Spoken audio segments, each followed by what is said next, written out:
Not all days have been lonely. There was a time before the quiet corners, before the blanket walls when I had someone who understood me in a way no other cat ever did. Her name was Holly. She was younger than me, a little smaller at first, with a playful bounce in her step and a spark in her eyes. When she first arrived, I wasn't sure.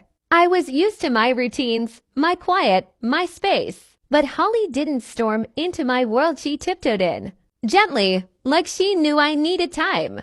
And she waited for me. She never picked on me like the others do now. She didn't chase or steal or hiss. She brought me toys, dropped them beside me like tiny peace offerings. She batted at my tail softly when she wanted to play. And when I didn't feel like it, she just lay beside me close, but never too close. We grew into something special. She was my shadow, my softness, my safe spot. We'd nap together in the warm patches of light, her tiny back pressed to mine. At night, she'd tuck herself beside me on the bed, purring softly until we both fell asleep. When I was nervous or overwhelmed, Holly was always there between me and the world. I was timid, yes, but with Holly, I was brave enough. For 7 years, she was my constant companion, a little sister I didn't know I needed, but couldn't imagine life without. And then one day, she was just gone. The house fell to quiet, to still. I waited at the food bowl, on our favorite blanket, by the door. But Holly never came back. I searched for her for days, but all I found was her scent faint and fading from the places we used to share. Mom was quiet, gentle. She picked me up more often, held me longer. I think she knew how much it hurt. Without Holly, the house wasn't the same. The other cats, once held at bay by her quiet loyalty, began to change. They grew bolder, rougher.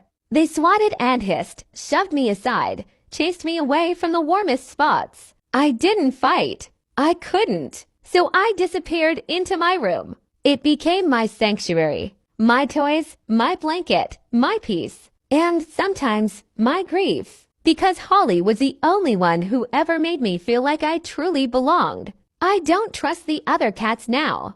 Not after the way they turned on me. Not after losing the only friend who understood that I needed gentle, needed soft, needed someone who didn't ask me to be louder or braver than I was. But Mom knows. And some nights, those special nights, when she lifts me gently into her bed and builds me a wall of blankets to protect me from the other's eye, press into her warmth and pretend it's Holly curled up behind me, keeping watch like she used to. I still miss her every day. But in those quiet, safe moments, I like to believe she's still here, still purring in the silence, still loving me from somewhere I can't see. Because love like that doesn't disappear. And even though I'm timid and quiet and small, I'm little baby, still loved, still holding a space in my heart for the friend who never left it.